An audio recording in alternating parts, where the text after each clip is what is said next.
अन्नाचं भान तुझ्या कल्लुळाचं पाणी मी मुद्दाम ठवळले आणि या नागाच्या पिल्यासाठी मुंगूस पाडले या नागाच्या पिल्यासाठी मुंगूस पाडले हम मिले दो इजाजत हम. आणि प्रेमात पडल्यानंतरची अवस्था काय असते या अनुषंगाने बघा. रात सरून गेली या दिस उगून आला या. जिथं जिथं तुम्हाला आवडेल तिथं टाळ वाजवत चला. रात सरून गेली या दिस उगून आला या माझ्या मनाच्या भाळी नवी पहाट झाली या लय दिसाचं सपान कस कुशीत आलं या एका पाखराच्या नावे माझ काळीज केलं या एका पाखराच्या नावे माझ काळीज केलं या. काळज अनेक पाखरांच्या नावावर असतात त्यांचं काळजच मोठे असतं.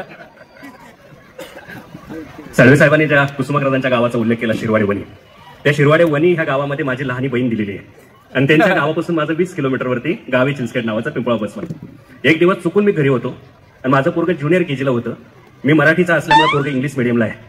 मराठीचा शिक्षक असल्यामुळे पोरगं इंग्लिश मिडियमला आहे. ते एक दिवस त्याला मी सापडलो. ते म्हटलं पप्पा आत्याकडे जायचंय तुम्ही चलाच. त्याने आग्रह केला. आम्ही घरी नसतोच कधी. म्हणजे आम्हाला ते प्रकाश घोडके सांगतात तसंच आहे. म्हणजे आम्ही 3-3 महिन्यांना जेव्हा पोराला दिसतो तेव्हा पोरगं कधी कधी म्हणतं की मम्मी मम्मी बघ मामा आले म्हणून. अशी परिस्थिती आमची असते.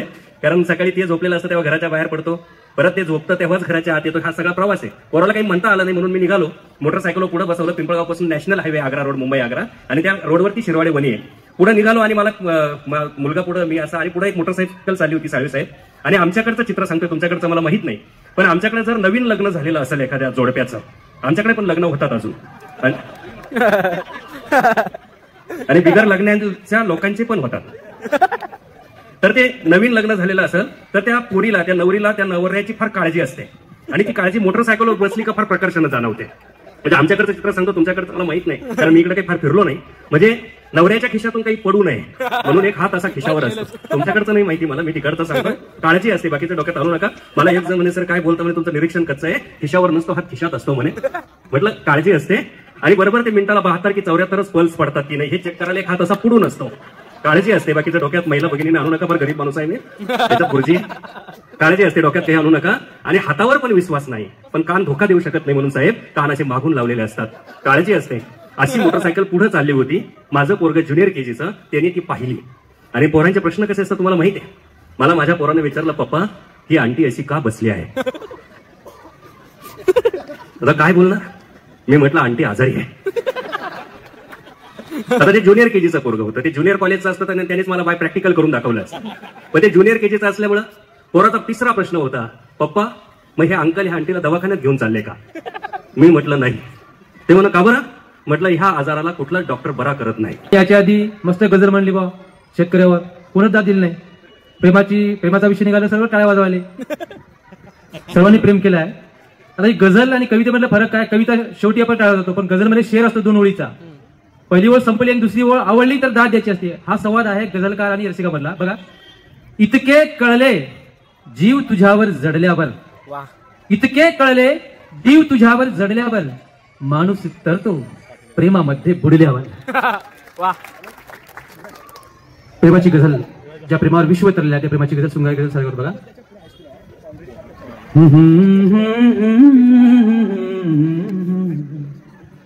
सुगंधी बाग आहे ती तिला माहित ही नाही. आता दुसरी ओळ आवडली तर तुमची दाद पाहिजे. सुगंधी बाग आहे ती तिला माहित ही नाही तिच्या श्वासा परी दरवळ जुई जाईत ही नाही. तिच्या हम मिले दो इजाजत हम. भावनेतल्या कविता ऐकल्या आहेत. आपल्या संगीतच्या आईच्या कवितेने कार्यक्रमाचा समारोप करायचा. तो त्याआधी मला साहेब म्हणाले की तुमची इधर मतलब चाचू जी थे आपका नाम अनिल भोसले भी सर थे और वो भी हमारे साथ इधर जुड़ चुके हैं और कार्यक्रम अभी शुरू होने वाला है. सम्मान काय भावना विषय हार्ड सपला की विषय काय म्हणतो तुझी माझी रे जमली आज जोड नवरा बायकोची जोड टिकना. नवरा तर अगोदर मरतो, नाहीतर बायको तर अगोदर मरते. त्या ब्रह्मदेवानं मारलेली गाठ असते, जमवलेली जोड असते, ती शेवटपर्यंत टिकत नाही. जोड दोघांची टिकणारा एक त्या देवाची आणि दुसरी या भक्ताची, ही जोड शेवटपर्यंत टिकेल. लाकूड म्हणाले या सुताराला, किती तासायचं आहे ते तासून घे मला, पण शेवटी मीच पेटवणार आहे तुला. लाकूड सांगतो सुताराला, जोपर्यंत तुझ्या हातात तासणे तोपर्यंत कसे तासून घे, शेवटी तुला माझ्याशिवाय पर्याय नाही, तुला मीच पेटवणार आहे. तरी त्या सुताराला कळत नाही. आपण म्हणाले शिंप्याला, कसं कातरायचं आहे ते कातरून घे मला, पण शेवटी मीच गुंडाळणार आहे तुला. अरे मडक म्हणाले कुंभाराला, कसं घडवायचं आहे ते घडवून घे मला, आणि शेवटी मीच पाणी पाजणार आहे तुला. म्हणतोय सूर गया तो नूर गया, बाल गया तो ताल गया, नाही तो स्टेशन का हमाल हो गया. म्हणतोय आमच्या गावात कुत्र जरी भुकलं तरी सुरात भुकतं. आता संदीप मोहितेचा आवाज सुंदर आहे, आवाज चांगला आहे, आवाज गोड आहे. माझा आवाज थोडा नॉर्मल आहे. त्यानं भारुडाची सुरुवात केली, सुंदर आवाजात त्यानं गायन चालू केलं. ह्याचा आवाज ऐकला आणि इथं पाठीमागे काळकुत्र पळत गेलं. त्याला इकडं आपली भावकी इथं आली. ऐकलोळाचं पाणी मोहिते कशाला ढवळलं, आणि या नागाच्या पिलाला दुकारे खवळलं, या नागाच्या पिलाला दुकारे खवळलं, या नागाच्या या नागाच्या पिलाला तुकार खवळलं, नागाच्या पिलाला तुकार खवळलं, नागाच्या पिलाला तुकार खवळलं. कंडोळाचं पाणी, कंडोळाचं पाणी, तीनचे तीनचे पाणी पाणी पाणी पाणी पाणी पाणी पाणी पाणी. ओहो ओहो ओहो, आहा ए हे ला ला ला ला, ओहो ला ला ला ला. पुन्हा काय म्हणतोय, पुष्पा पुष्पराज मग झुकेगा नाही साला. ए पुष्पा नाही, फुसका फुसका. काल बायकोला पण घरात असा म्हणला, मग झुकेगा नाही साला. मी म्हणलं संदीप तुझं लग्न झालंय, लग्नात तू नाव काय घेतलं? मला म्हणतोय काल परवा झालं माझं लग्न, लग्नात आला होता बँडवाला. नाव काय घेतलं? म्हणतोय काल परवा झालं माझं लग्न, लग्नात आला होता बँडवाला. आणि बायकोचं नाव घेतो झुकेगा नाही साला. मी म्हणलं बायको तुला एवढी घाबरता, बायको तुला एवढी भीती. मला म्हणला चव्हाण, मला घाबरून बायको अशी काल माझ्याकडे गुडघ्यावर रांगत आणि म्हणलं रांगत रांगत रांगत. मी म्हणलं बायको तुझ्याकडे रांगत रांगत रांगत आली, आणि येऊन बायको तुला काय म्हणली? बायको म्हणली असं बेडच्या खाली लपून कशाला बसलाय, जरा बाहेर निघ बाहेर. संत म्हणावं कुणाला दादा, साधू म्हणावं कुणाला, संत म्हणावं कुणाला दादा, साधू म्हणावं कुणाला, संत म्हणावं कुणाला दादा, साधू म्हणावं कुणाला, संत म्हणावं कुणाला दादा, साधू म्हणावं कुणाला, संत म्हणावं कुणाला रे, साधू म्हणावं कुणाला, संत म्हणावं कुणाला दादा, साधू म्हणावं कुणाला, संत म्हणावं कुणाला रे, साधू म्हणावं कुणाला, संत म्हणावं कुणाला दादा, साधू म्हणावं कुणाला, संत म्हणावं कुणाला दादा, साधू म्हणावं कुणाला, संत म्हणावं कुणाला रे, साधू ए म्हणावं कुणाला. संत म्हणावं कुणाला दादा, साधू म्हणावं. कुणाचंही बाळ असल्या बाळाचं घोरं घाल, कुणाला केस हरण्यासारखं डोळं, गोरं गुमटं बाळ जर रस्त्यावरून लुटू लुटू लुटू लुटू लुटू लुटू लुटू लुटू उड्या मारत पळायला लागलं. बाळ कुणाचं असलं तर बाळाला आपण उचलून घेतोय, म्हणतो ये बाळा मला एक पप्पी दे.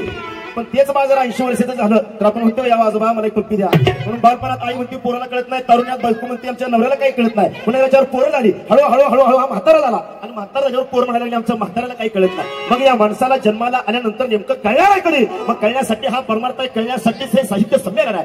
माणूस हा समाजात शिक्षणाला हुशार झालाय, सुशिक्षित झालाय, पण माणूस संस्कारानं गरीब आहे. मग या जगात सर्वात श्रीमंत कुणाला म्हणावं? अरे ज्याच्या आईच्या गालावरती हसू आहे, त्यांच्या वडिलांच्या चेहऱ्यावरती समाधान आहे, आणि ज्याच्या मनात हिंदू धर्माविषयी प्रेम आहे, तोच माणूस या जगात सर्वात श्रीमंत आहे. या सगळ्या गोष्टी जर आपल्याला मिळवायच्या असतील तर त्यासाठी काय करावं लागेल? एकनाथ मला सांगतात, जोवरी आपुल्या हाती आहे तोवरी कराल ते होय, आणि आयुष्य सरली या करार काय? मग भोई नटे गती पाय, म्हणून येतो काकुलती, तुम्ही धरा धरा ही संत संगती.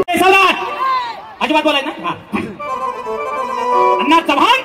अरे ज्याची गारोड्याची रे जात, इश्क त्या गारोड्यानेच करावा, आणि या नागाच्या बिळामध्ये हात फक्त या मर्दानेच घालावा. तुका म्हणे येते पाहिजे त्या जातीचे, येड्या गबाळ्याचे काम नव्हे. अण्णा चव्हाण, आतापर्यंत महाराष्ट्रात फक्त 3 डॉन झालं, लक्षात ठेव. तात्या, आतापर्यंत महाराष्ट्रात फक्त 3च डॉन झालं. वयाच्या 16व्या वर्षी शिंदवी स्वराज्याची स्थापना करणारा या महाराष्ट्रातला पहिला डॉन छत्रपती शिवाजी महाराज. 35 किलो वजन असताना पोटावर मुंबईचा गेव थांबवणारा मुंबईचा डॉन माननीय बाळासाहेब ठाकरे, आणि या जुगलबंदी भारुडातला डॉन संदीप मोहिते सांगोला. हे 3 डॉन आहेत सध्या महाराष्ट्रात, आणि लागला नाही तर कडाकडा करायला. मावशी अक्का लक्ष राजे लक्षात काय लक्ष काय म्हणला अण्णा चव्हाण, काय म्हणला? कल्लडाचं पाणी मोहिते कशाला ढवळले, आणि या नागाच्या ही नाग आहे ना त्या पिल्याला कारे खवळले. ह्याचं उत्तर आहे काय म्हणलाय? कल्लुळाचं पाणी कशाला ढवळलं आणि या नागाच्या पिल्याला कारे खवळले. ह्याचं उत्तर आहे तुझ्या कल्लुळाचं पाणी पाणी पाणी टिप्प टिप्प बरसा पाणी, पाणी में आग लगाई अण्णा चव्हाण तुझ्या कल्लुळाचं पाणी मी मुद्दाम ठवळले आणि या नागाच्या पिल्ल्यासाठी मुंगूस पाळले या नागाच्या पिल्ल्यासाठी मुंगूस पाळले या नागाच्या पिल्ल्यास मुंगूस पाळले नागाच्या पिल्ल्यासाठी मुंगूस पाळले नागाच्या पिल्ल्यासाठी मुंगूस पाळले नागाच्या पिल्ल्यासाठी मुंगूस पाळले कल्लुळाचं पाणी राडा राडा राडा राडा राडा राडा शांताबाई कल्लुळाचं पाणी मुद्दाम ठवळले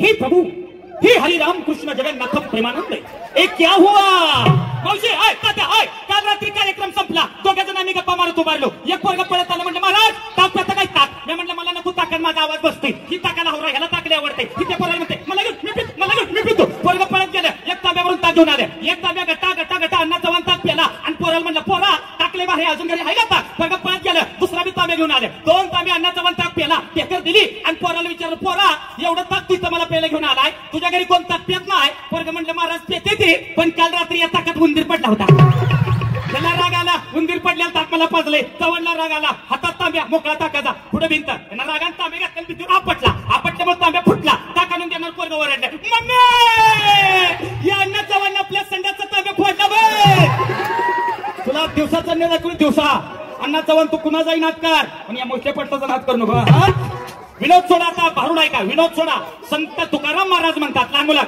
ए बेटे आहे का बरे आता इकडे तिकडे कट्ट्यावर बसलेले लहान मुलं ए ज्यांना माझा आवाज ऐकतोय लहान मुलं अजिबात बोलू नका तिकडे बसलेले अजिबात बोलायचं नाही कार्यक्रमाला डिस्टर्ब होतोय आमचं लक्ष विचलित होतंय अजिबात बोलायचं नाही लहान मुलं पुढे बसलेले आता इकडे तू किती रे तू मागे बघतोय ते तू किती वेळा हा तू खुर्चीवरचा तू हा त्या साईडचा तू त्या मागचा ए तू माग बघ तू दे तू किती रे हा तू उभा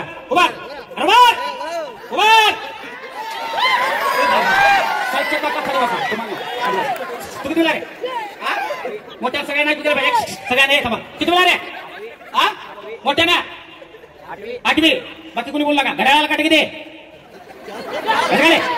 अजिबात बोलाय ना तू बोलला का रे तू बोलला म्हणून तुला उठवलं जी कोण बोला त्याला प्रश्न उभा करून प्रश्न विचारा चला बेटे सावधान आता इकडे हा चला आता विस्किट करू नका आता भारूड आहे का हा चला फ्रेश बसा तुमचं ते मुख्यमंत्री लाडकी बहीण योजने 1,500 मिळालं नाही काय काही करत योजनाच नाही सर कर्नाटक नाही ना ती महाराष्ट्रात ओके चला हा त्या योजनेनंतर काल तिकडे सर सकट सापडा साफ करून टाका हा चला जाऊ दे तिकडे जायचं चला फ्रेश बसा फ्रेश हा चला संत तुकाराम महाराज म्हणतात अरे नको नको मना गुंतो माया जाळी बोलत राहायचं नको नको मना गुंतो माया जाळी कोण म्हणताय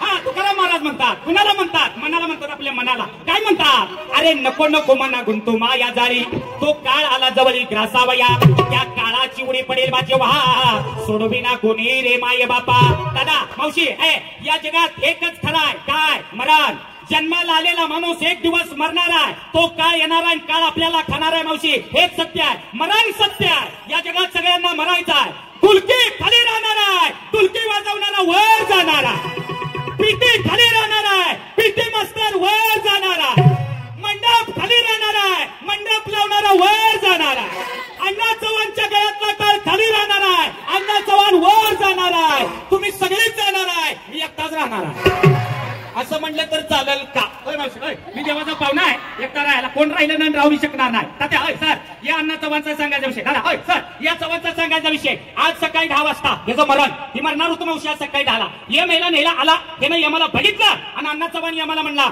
यम देवा या बस आमच्या बोकांनी ये मला म्हटलं अण्णा चव्हाण घर गबा तुझा इथला खेळ संपला तुला मरायचा तुझं मरण आहे अण्णा चव्हाण म्हटला यम देवा जायच तर सगळ्याला जाव्या पण चहा पाणी घेऊन जाऊ म्हणलं चहा पाणी त्याने यमाला गार डेरेचं पाणी दिलं गॅसकडे गेला 5-6 कप त्या शिजवायला सुरुवात केली आणि ह्यानं आयडिया केली अक्का पिशूत पडायचं गुंगी या औषधच्या मध्ये टाकलं त्या शिजवला यमाला दिला चांगला चहा लागते म्हणून यम गटाच्या पेलं आणि त्या औषधामुळे यम पिशूत पडलं आता यमाकडे काय होतं फायलीचा गटा होता फायलीचा गटा आहे यमाचं काम असं आहे यम वरनं खाली येताना हातात 100, 150, 200 फायलीचा गट्टा करताय खाली येतंय आणि नंबराने एक फाईल करायला सुरुवात करताय फाईल उघडताय त्याचं फाईलीत नाव आहे त्या माणसाला मारतंय आणि वर घेऊन जातंय ही यमाचं काम. गडबडीने अण्णा चव्हाणने ती फाईलीचा गट्टा सोडला. सगळ्यात वर्षी 1 नंबरची फाईल उघडली. 1 नंबरच्या फाईलीत हिचं नाव अण्णा चव्हाणचं. हे म्हणलं एवढ्या लवकर मरतो का काय? बरोबर मला चुना लावतो म्हणला चुना. त्यानं काय केलं मला चुकवायसाठी एमडी सुद्धा तोपर्यंत सगळ्यात वरची 1 नंबरची ह्याच्या नावाची फाईल बाजूला काढली आणि त्या गट्ट्यात सगळ्यात शेवटी लास्टला शेवटला 20 मिनिटानंतर एम शेतीवर आला. ये म्हणला अण्णा चव्हाण एवढ्या लोकांना मी मारलं, कुणी मला चहा दिला नाही, पाणी दिलं नाही. अण्णा तू मला चहा पाजला. अण्णा मला तुझ्यासाठी काहीतरी करू वाटतंय. अण्णा मी म्हणला एम देवा काय करू वाटतंय? ये म्हणलं लय का विशेष करत नाही, फाईल गेला सुरुवातीला वर न करत होतो आज खाल्लं करतो. विनोद सोडा मुद्दा ऐका. मुद्दा काय आहे? मरण कुणाला चुकवता आलं नाही आणि मरण कुणाला चुकलेलं नाही. म्हणून जिंदगी एक किराये का घर है. ओय ओय ओय जिंदगी एक किराये का घर है, एक ना एक दिन निकलना पडेगा. म्हणून आजी आजी हे भाड्याचं घर एक दिवस खाली कर. म्हणून पत्र येईल घर मालकाचं. तात्या पत्र येईल घर मालकाचं, घर खाली करा भाड्याचं. पत्र येईल घर मालक. अभी वीडियो एंड होने को आया था, बट एक बात हो गई कि अभी जाते जाते भी हमारी पब्लिक कम नहीं हुई. इधर पब्लिक हमको मिलने को आई इधर बाहर. तो ब्लॉग पसंद आया तो आज का ये ब्लॉग लाइक करो, कमेंट करो और शेयर करना मत भूलो. Thank you, love you guys, thank you.